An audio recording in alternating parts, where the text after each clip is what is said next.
Contohnya misalnya, wah terlalu ojo balik kakak baru. Jadi terus yang kedua bisa tepete misi kakak baru. Nah di dialek Genongene yang paling umum misalnya di Lombok yang digunakan adalah misalnya nanti tasnya dulu semendak ragam kepeng ini teguh-teguh agende nanti. Nah terus yang di meriah merikuno meriah meriku contohnya misalnya saya itu belanturan dulu SMA. Nah, terus yang di gedung gede misalnya mat ini piano ini. Ya, jadi mat kamu pergi kemana gitu. Terus kalau putih-putih itu kesuruh EP atau kesuruh P atau kesuruh udah mendoa juga. Jadi adanya pelesapan lah. Kalau di putih-putih itu kayak harusnya berdoa, dia mendoa. Gitu. Ada pelesapan yang digunakan karena lekat sekali dengan apa nuansa Bali di putih-putih. Dan teman-teman itu yang menggunakan intonasi ini sama yang getok gede. Jadi nomor 1, nomor 3, sama nomor 4 itu yang menggunakan intonasi yang ini ya. Intonasi di dalam tuturan berkomunikasi. 1, 2, 4. Ya. Nah, kalau yang nomornya itu dia flat. Kalau meriak meriku? Sama Bu, dia pakai intonasi. Ada intonasi bunyinya yang seperti berirama tidak?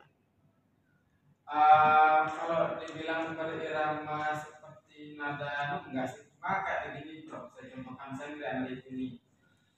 Dia tahu buah untuk yang baru sih enggak. Jadi kurvanya itu ini tidak seperti yang di kami yang di nomornya yang flat. Betul me, petanda sih namanya.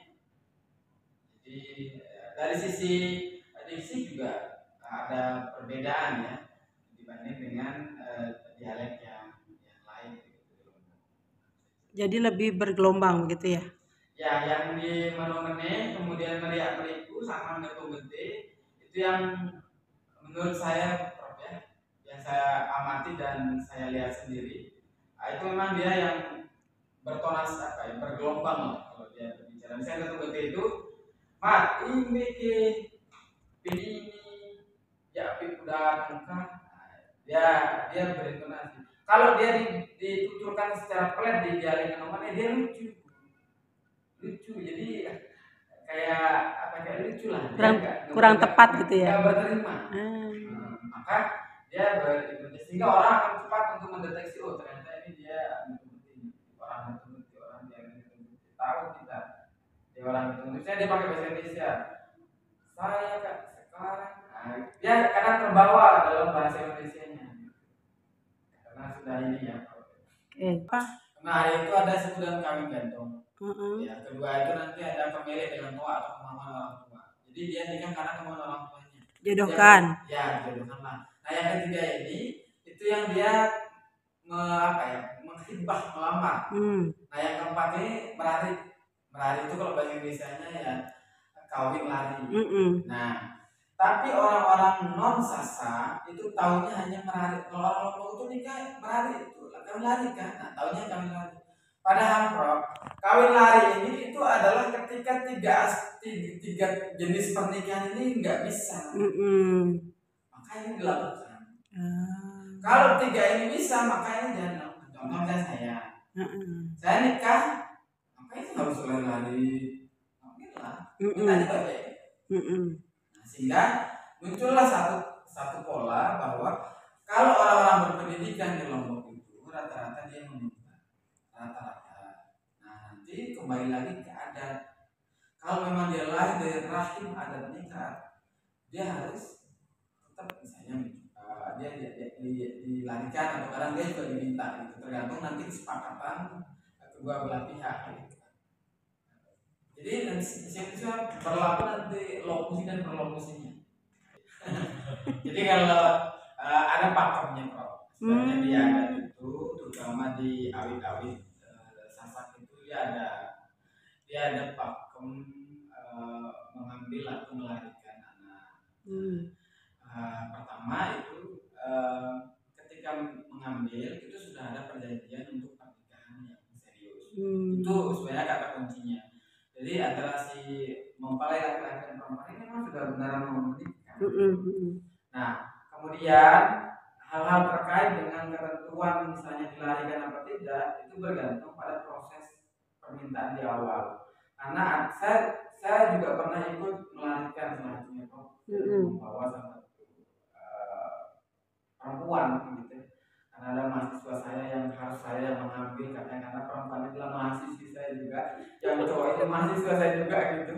Sehingga yang bisa itu harus bapak ikut karena dia mau pulang ke bapak. Jadi mau tidak mau saya harus turun gitu. Oh, bisa diwakilkan. Ya jadi tapi saya sebagai mediator aja. Karena ini kalau ditelepon sama dia suruh keluar tuh nggak mau, tapi kalau saya telepon keluar. Oh, jadi dia pakai strategi. Pakai strategi bahaya. Ya, saya itu ya. Terus yang menarik juga itu Prof. Jadi dia ada paksanya Prof. Jadi di beda tempat sama tengah, lombok timur, lombok barat itu dia beda tradisi sendiri prosesnya. Misalnya saya terus ini misalnya terus di perempuan. Nah saya larikan ke bawah. Nah ya saya tidak boleh membawa dia.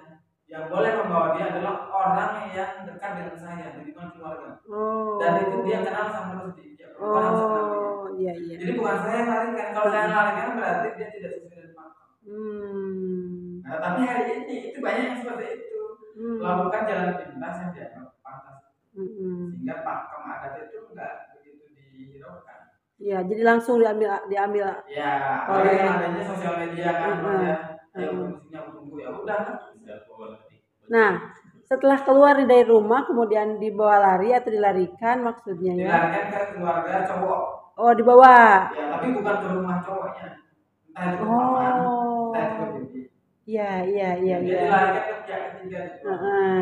Karena ini akan menetralisir apa ya? Ya, hubungan-hubungan tadi itu. Nah, kemudian apakah ada waktu 3x24 jam misalnya orang tuanya dikasih tahu atau mereka akan mencari?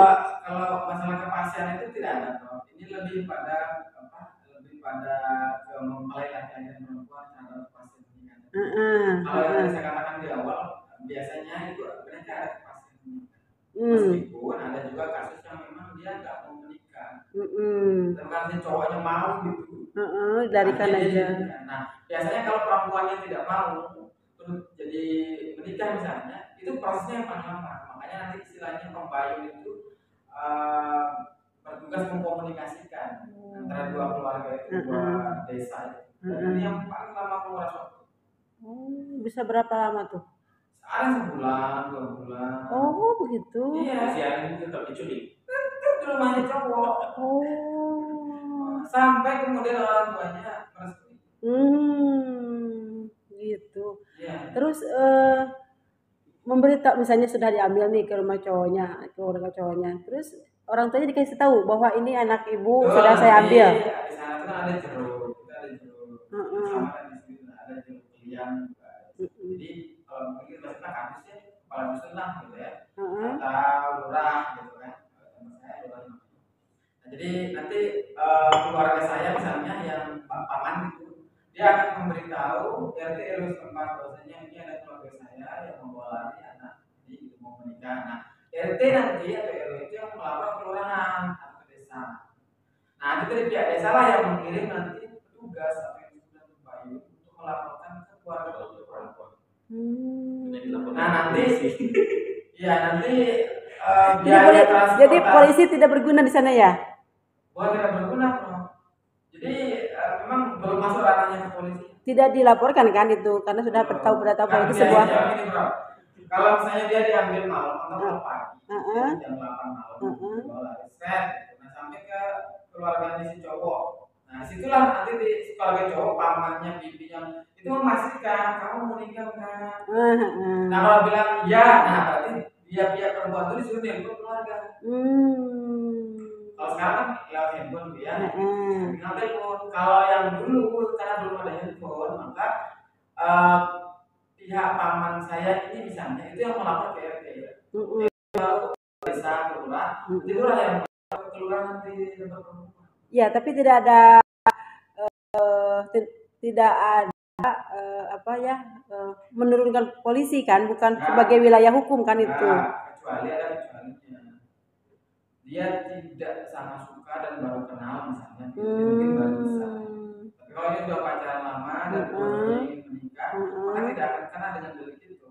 Nah, beda hal dengan misalnya cowoknya lari bawa cewek plus motornya. Misalnya dia motornya misalnya, saya cewek datang, kita tunggu di sana gitu kan, di Bamjo misalnya, si cewek bawa motor.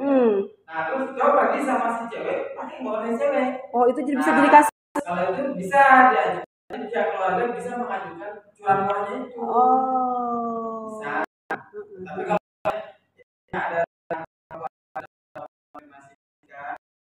saya membawa motor pakai ini maka tidak. Kalau Lombok itu dia pakai hitungan, dengan hitungan hijriah ya, hitungan bintang atas. Dia pakai namanya wali, saya juga ada wali itu.